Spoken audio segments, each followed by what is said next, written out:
In Srimad Bhagavatam, Kunti Devi, whom you all know, she is the wife, or rather the wife of King Pandu, the mother of the Pandavas.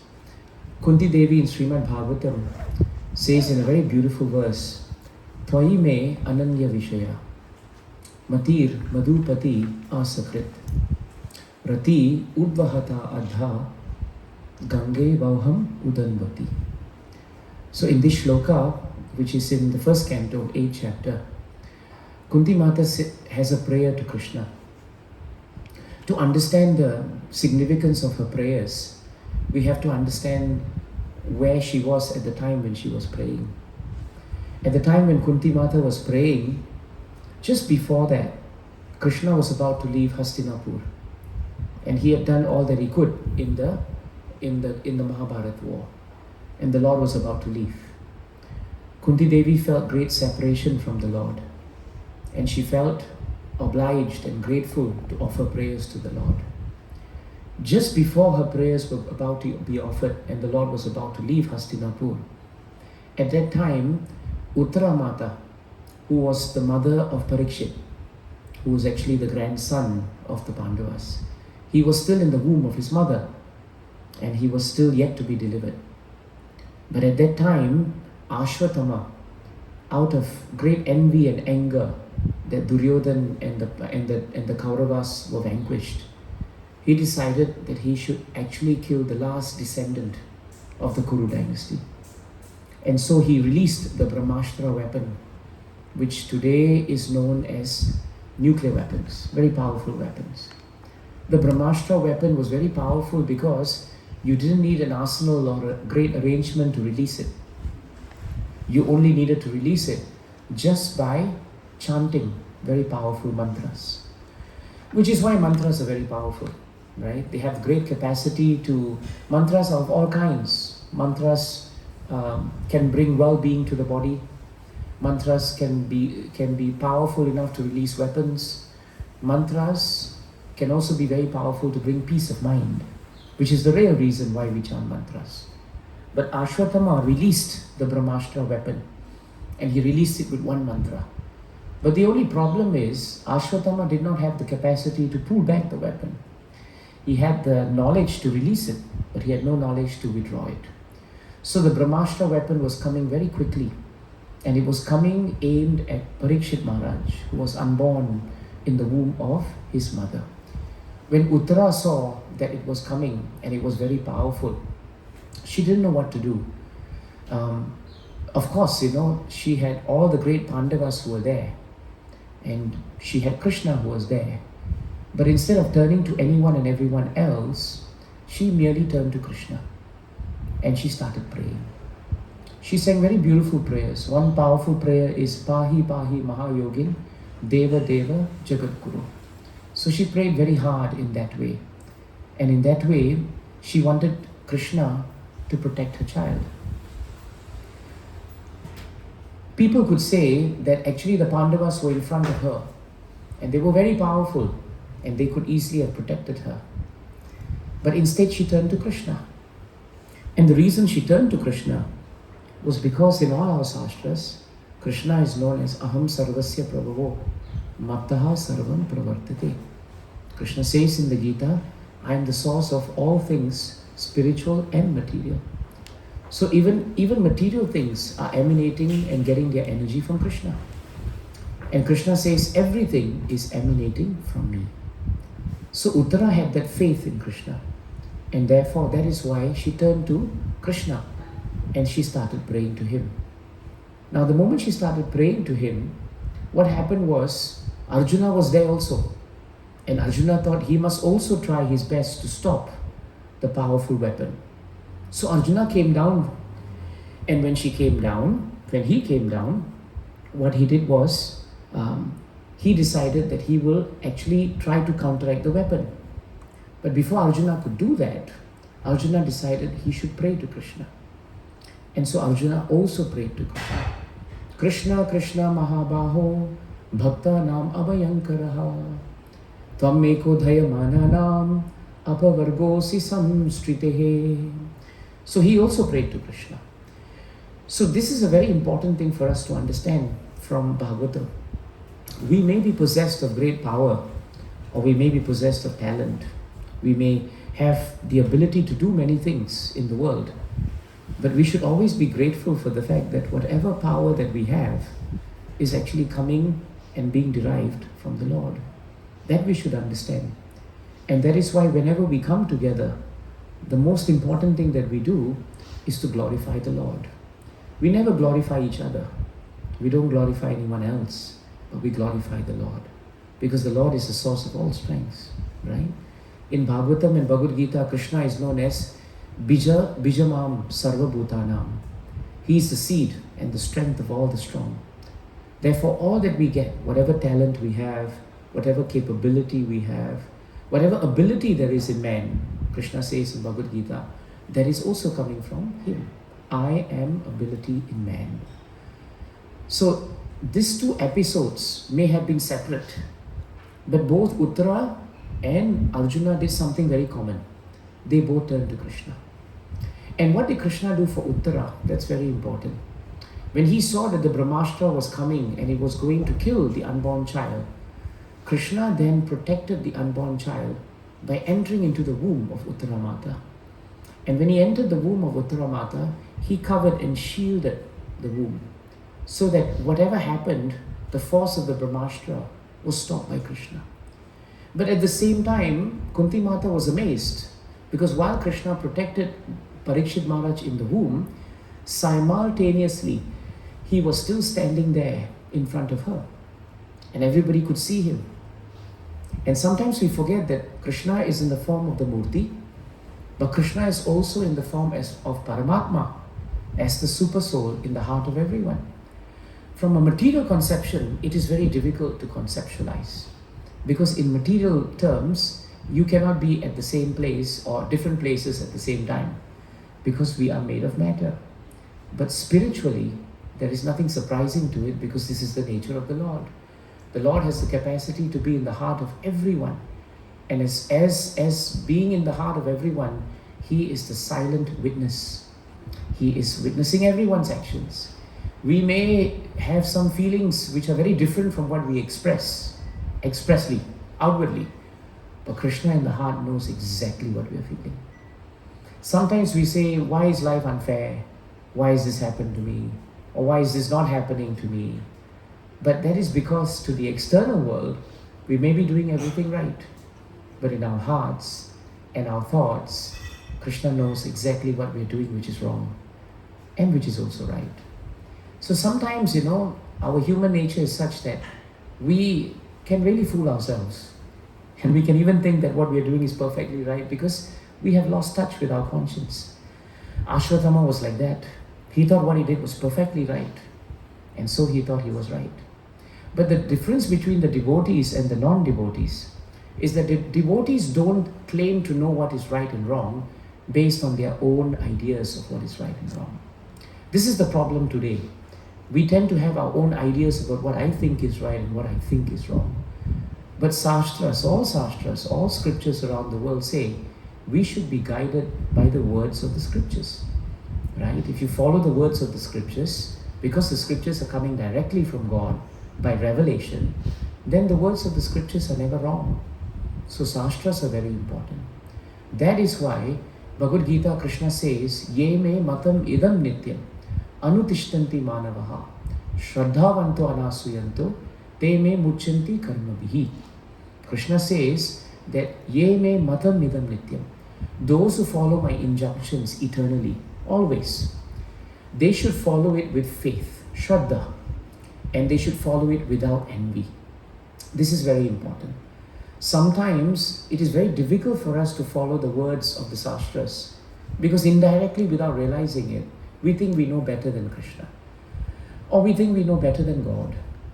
And sometimes we think that all of this is archaic, all of this doesn't exist, or that there's no such thing, it's all a myth. And we don't realize that there must be some wisdom to all these great religions and faiths. And that is why we are getting peace. And peace is the best indicator of whether you're on the right path or not. If your mind is constantly disturbed and you claim to be spiritual in nature, something somewhere must be wrong. because the practice of our sadhana is not actually getting us to the right point. But if we are actually following the process, no matter how difficult the mind is, mind's nature is chanchal. That's what Bhagavad Gita tells us. No matter how difficult the mind is, eventually if you chant the names of the Lord, if you follow the process without envy and with faith, then tepi muchanti karmabhihi, you will become freed from the clutches of this material world. And you don't have to become freed from the clutches of the material world when you just die. You see, heaven and hell in the Bhagavad Gita is not a place. It is more a state of consciousness. If you are always disturbed because you are not aligned with the instructions of the Lord, then that place, wherever you are, is hell. If you're always disturbed and anxious, then it is hellish for you. But if you're living in what is potentially a hellish environment, but you are very peaceful, then that place can be heavenly for you. That's why the devotees of the Lord say, it doesn't matter where we are. As long as we have Krishna, as long as we are following his instructions, that place has become Vaikuntha. Vaikuntha means, Vai means without, Kunta means a place of anxiety. So Vaikuntha means a place with no anxiety. So for example, we are sitting now here, and this place has become Vaikuntha, right?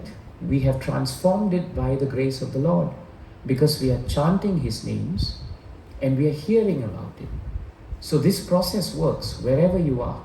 You know, I've been for these programs, I've been doing these programs, participating in these programs since I was 13. And every time I've been in these programs, it's the same thing. The process always works. It works. Today, millions of people take this process up. People who are not even of Indian origins. If you go anywhere in the world, you know, where you have ISKCON centers, they're all over the world. You have Chinese, you have Russians, you have people from every corner of the world.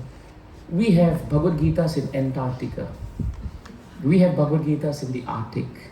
We have devotees in Antarctica and the Arctic. People are chanting Krishna's names in all four corners of the globe. And wherever they chant, in whatever situation they are, when they follow the process, they become very peaceful. So this is what led me into the spiritual path, because I tested it and I found that when I tested the theory, it worked. Therefore, it suits me. So, devotional service, spiritual life is actually eminently practical. Sometimes when you're very young, you think this is all airy-fairy. But if it is, why is it attracting the youths? You know, these boys between, you know, they're in the 18, they're 19, they're 20s. They're just like very normal teenagers, right? But if you tell them to come for a program, they'll drop everything and they will come. Even though they have school, they have so many commitments. These more elderly men, right? They come for all the programs. They are well placed in their work schedules. They are doing everything. But it gives them peace because they study, they hear, they chant. So the formula for bhakti is very simple. Shravanam, right? To hear. Kirtanam, after you hear, you repeat it. Vishnu Smaranam. That is the process. Shravanam, Kirtanam, Vishnu Smaranam. If you hear something about the Lord and you repeat that something about the Lord, then Smaranam, you will remember the Lord. It's like that. I see so many young boys and girls here. You go to school. If you walk in and you have a school lesson, after a while, right, when the teacher's leaving and the change of class is there, you realize that's the time when the students talk the most, isn't it? Because there's change of class, for a while nobody's there, everybody's chatting. Now the new teacher comes in. What does the new teacher do? She or he may say, okay class, pay attention, sit down. But nobody sits down at that point of time. But if you raise your voice, pay attention, everybody hears. So when you hear the mantra loud enough for you to be attentive, your hearing determines your consciousness. That's why Shravanam is first.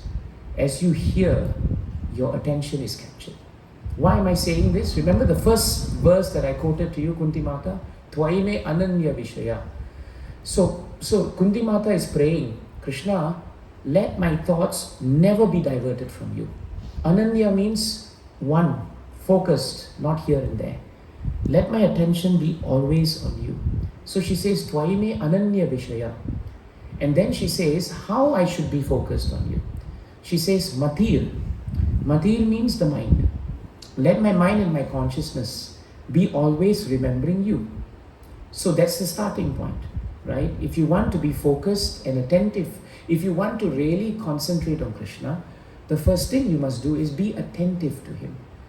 If you say you love someone, for example, but you're not attentive to their moods, if you're not attentive to what they like, what they don't like, they get irritated with you. You claim to be husband and wife, but the husband says all the time, I don't like this, but you're not attentive. Or the wife says, I don't like this, and you are not attentive as husband. You will always clash because you're both not attentive to each other's needs. It's common sense. And then how can you then say that I'm attracted to you?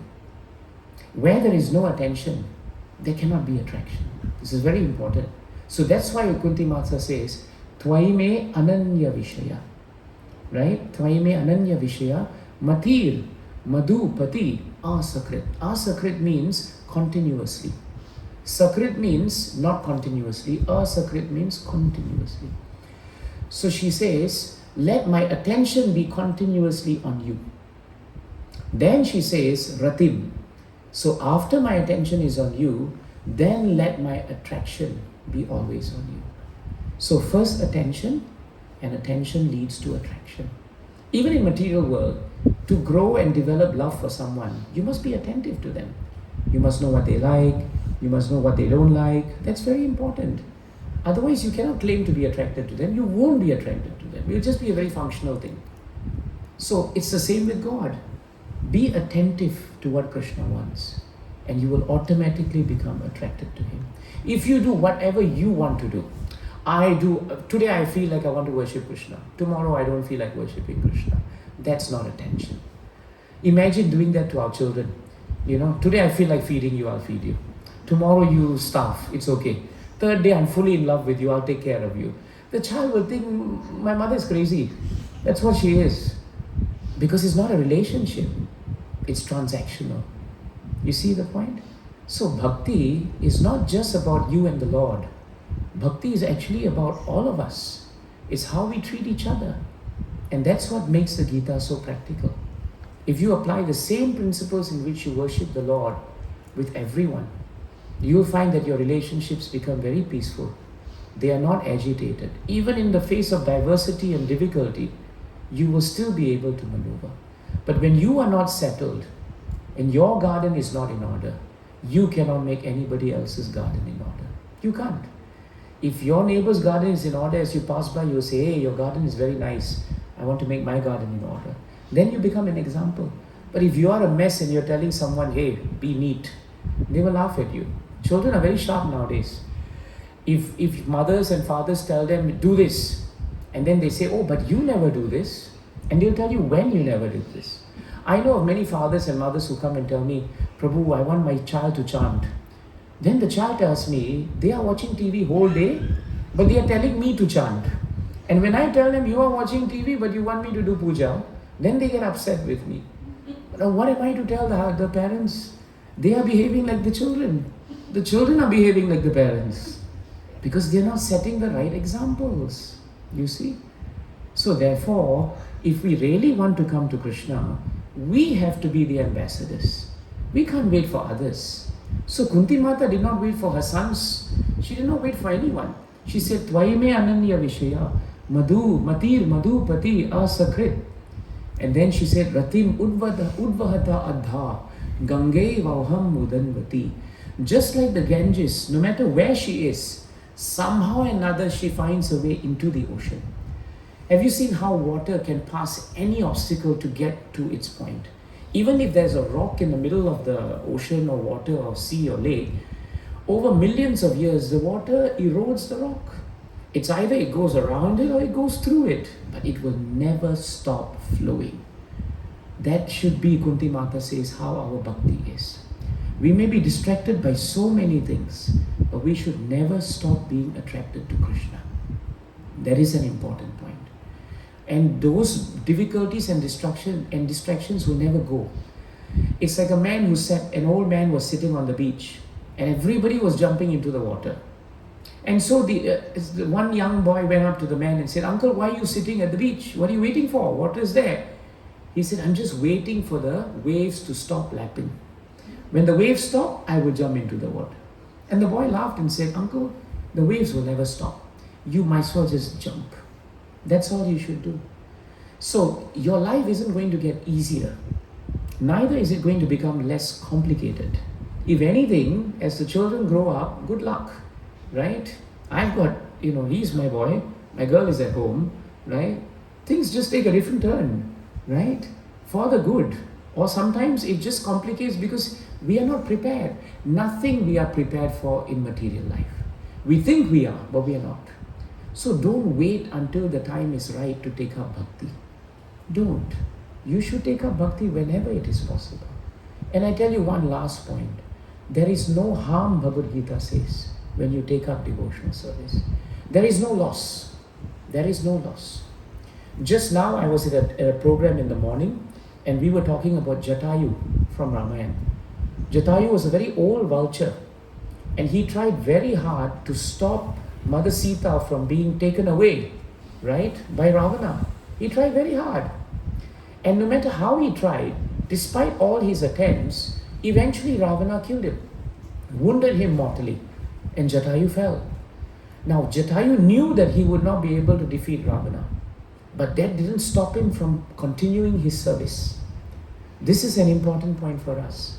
We know there will be obstacles and challenges in bhakti, but it should never prevent us from going wholeheartedly into it, because there's no loss. Why was there no loss? When Jatayu fell, and Lord Ram and Lakshman came, they saw Jatayu on the ground. And when they saw him, they came to him. And he told them about how he saw Sita being kidnapped by Ravana. And he said the direction to which they were going. So Jatayu was a faithful servant. Though he did not prevent Sita from being kidnapped, he was very helpful because he pointed out who kidnapped her and where they were going. And then he said something very nice. He said that the time in which she was kidnapped is known as Vinda. Vinda time means, he told Lord Ram, whatever you lose during that time, you will get back. So nice. He even assured Lord Ram that all is not lost. Whatever you have lost during this time, you will always get back. There are some things you lose, you never get back. But this one you will get back. And in doing so, he left his body.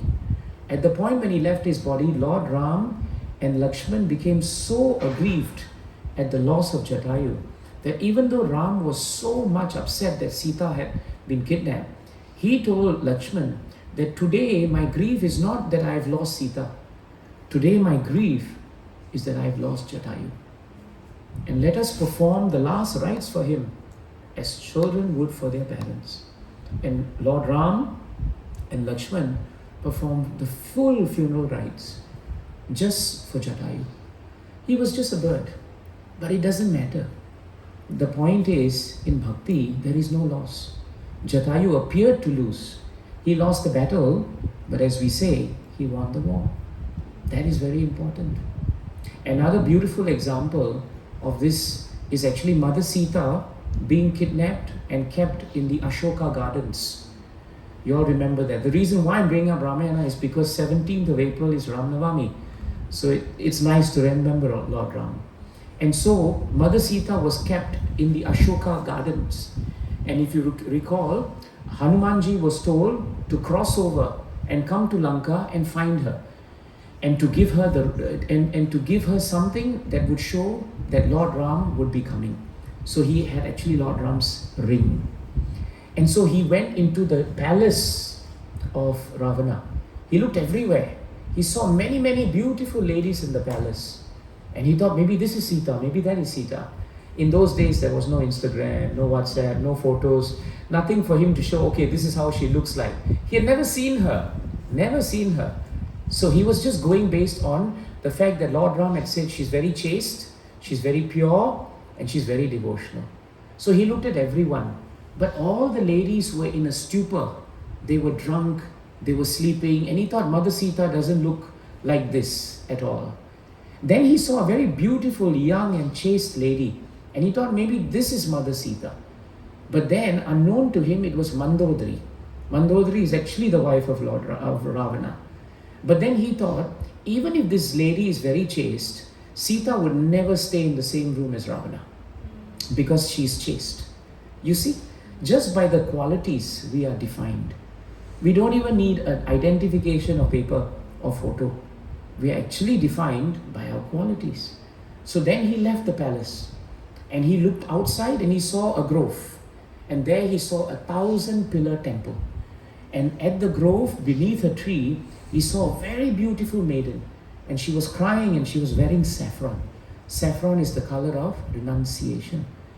And she was crying and she was singing the name of Rama. And he thought, now, this is the person who must be Sita. She is not with Ravana, she's chaste. She's virtuous because she's only remembering Rama. And third, she's dressed like a mendicant. Even though she's a queen, she has no luxury because Ram is her wealth. And because she has lost Ram, she feels poverty-stricken. You see the point? So then he went there. But he thought, how am I to come forward? Because Ravana has this habit of changing disguises. And Sita may think this is another disguise of Ravana. How would I do it? So he thought, never mind, I will not do that. So then what he did was, he started singing a poem about Lord Ram. And he sang it very beautifully. And as he sang it, he was perched in a tree hiding. And so he waited. And then she thought, who is this who has sung? Come before me. And then he appeared before her. And she thought, actually when we see a monkey, it is very inauspicious. Something may happen. But then this monkey was singing Lord Ram's name. So how inauspicious can it be? So this is very important. Sometimes we are so caught up by auspicious time, inauspicious time. This is the right time, that's the right time. But according to Shastra, any time where we remember Krishna is actually an auspicious time. It is not that auspicious time guides Krishna. Auspicious time is defined when Krishna's names are taken. That is auspicious time. So then Mother Sita said, who are you and why have you come here? And he said that I am a messenger of Lord Ram. And she said, prove it to me. And he took a ring and he gave it to her. And the moment she saw the ring, she knew that Hanuman was indeed genuine. So then she said, Hanuman, I'm so happy you're here. But instead of asking to be taken away, you know what she did? She said, tell me more about the glories of Ram. And this is very important. It doesn't matter where we are. Hearing the glories of the Lord actually lightens our position. So Sita was not in a hurry to escape, but she wanted to hear the glories of the Lord. That's why when we chant these mantras, they are actually glorifying Krishna. Krishna becomes very happy. We become happy also.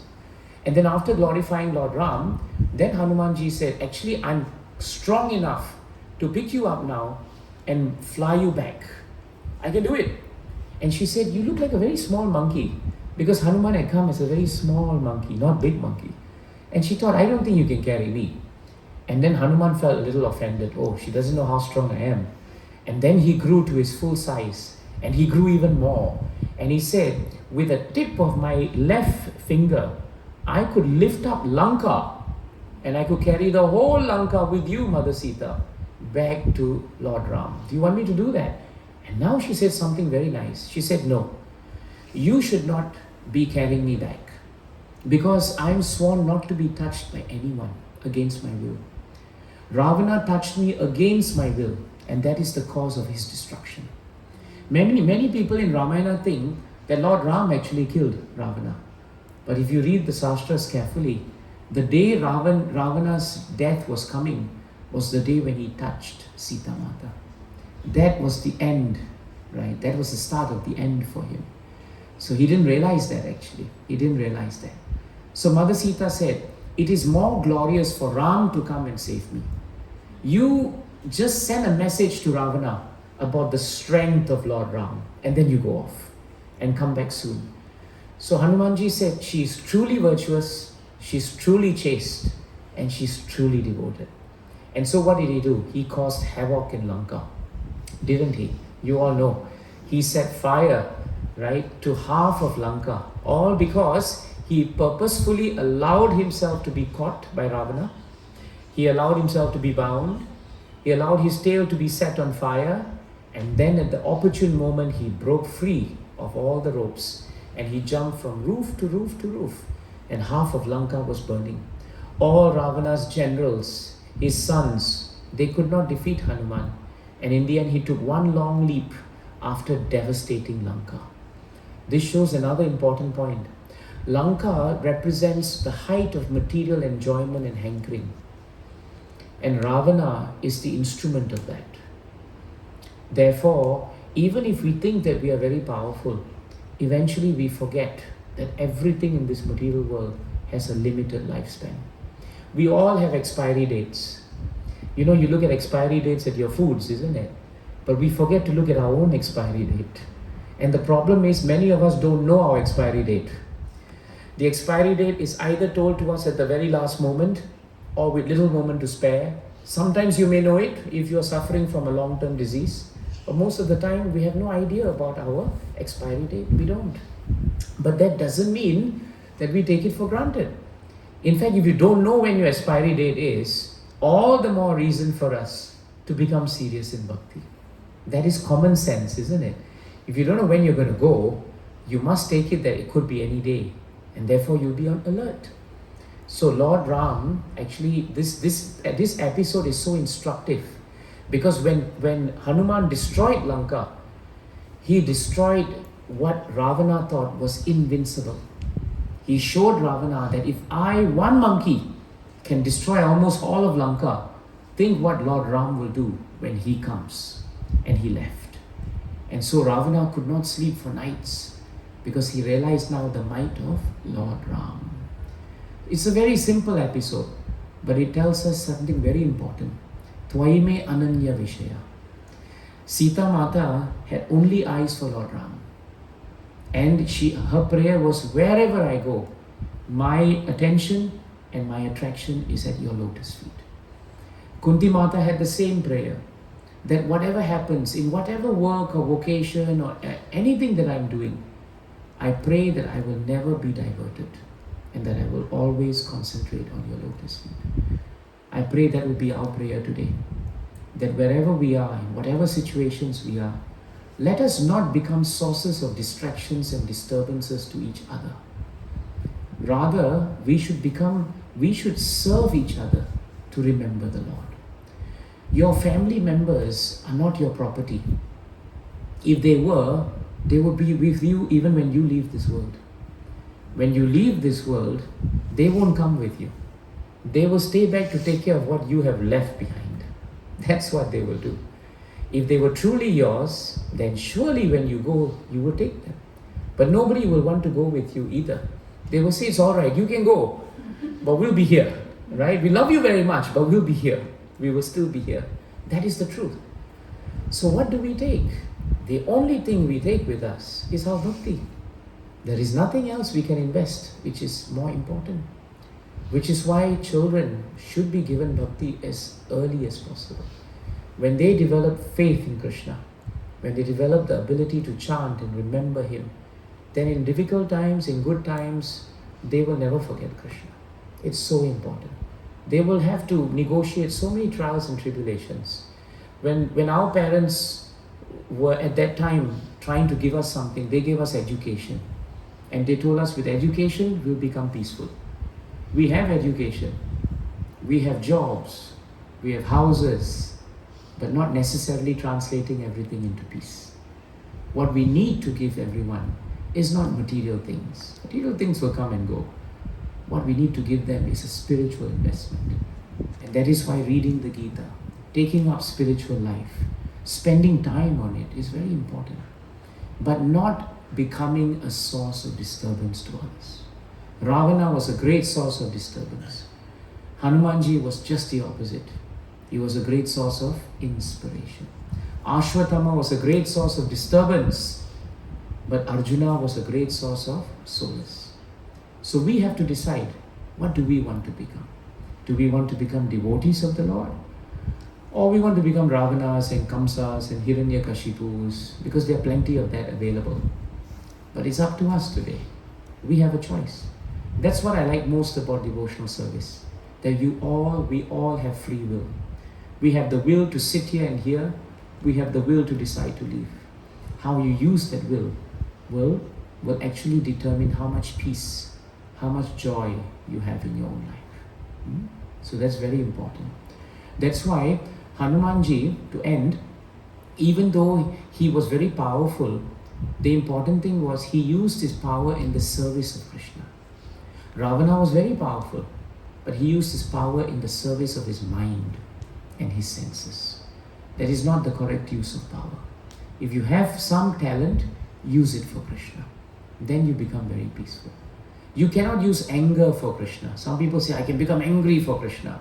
You're not Hanuman, right? Hanuman became angry and he burned Lanka.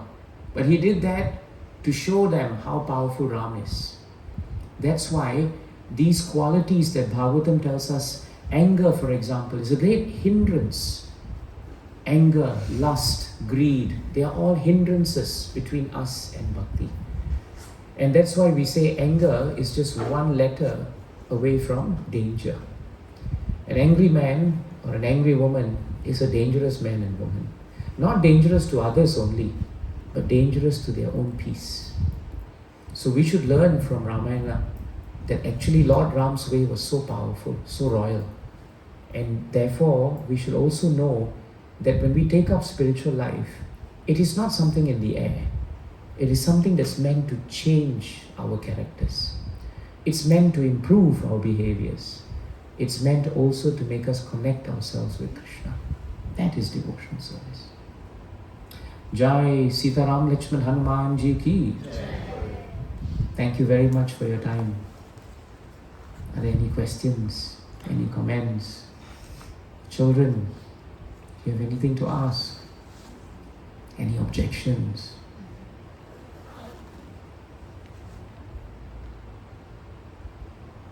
All good? Remember, if you have any questions, you're always free to ask. If you have questions, that's very often because you are thinking seriously about it. So that's also good. We have active youth programs, children's programs, there they ask a lot of questions.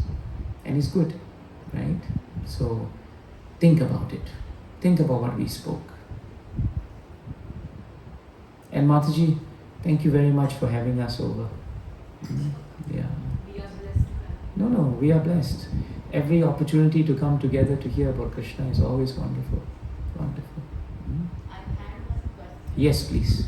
I wanted to know the connection between Ma Durga, Lord Vishnu and Krishna. You're talking about Durga Mata? And Navratri are all. yeah. Well, I'll speak to you from the 10th canto of Srimad Bhagavatam very briefly. In the 10th canto of Bhagavatam, if you remember, at the time when Krishna was about to come into this world, 6 children had already been taken by Kamsa and they had all been killed. The 7th child, Krishna then decided that the 7th child would be very special.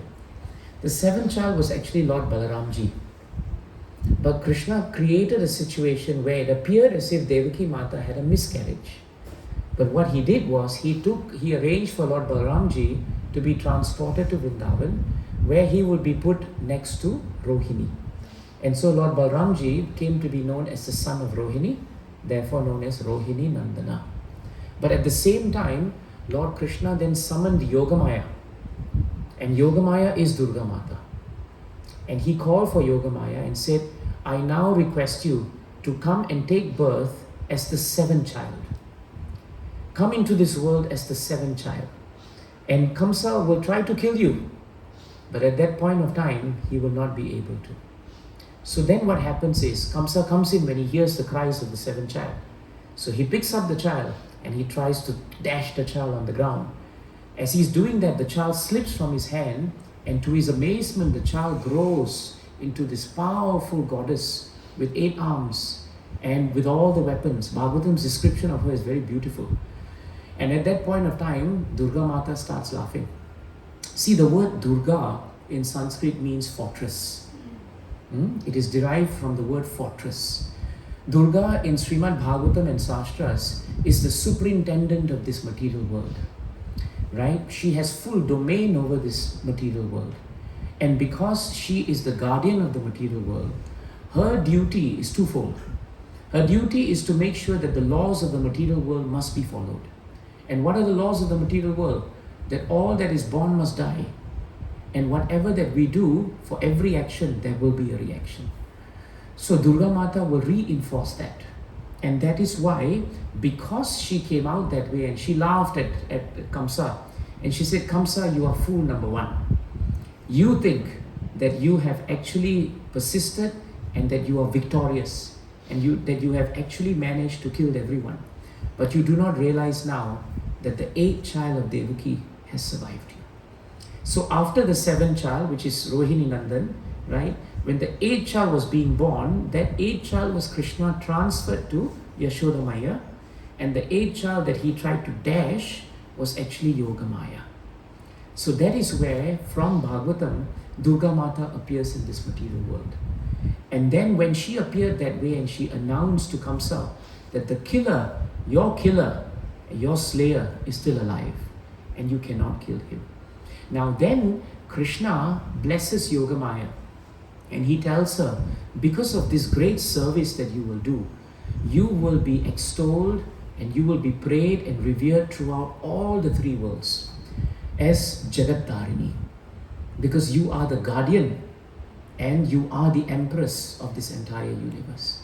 So as far as the material world is concerned, this whole material Jagat is moving under the sway of material nature, and the superintendent of the material nature is Durga Mata. Is that helpful? And then Krishna also says another point in the 10th canto, because of your great service, right? Because it's a very difficult service to handle this material world. Your temples will be prolific and your worshippers will be prolific, and they will worship you as the Supreme Mother wherever you are for this amazing service that you are doing. I hope that's useful, at least from the Bhagavatam perspective. Yeah. So that is why, all these great devatas, we must always respect them, hold them in the highest regard, and always pray that we will develop bhakti. They become very happy when we have that prayer. Shall we chant? Let's chant. And please now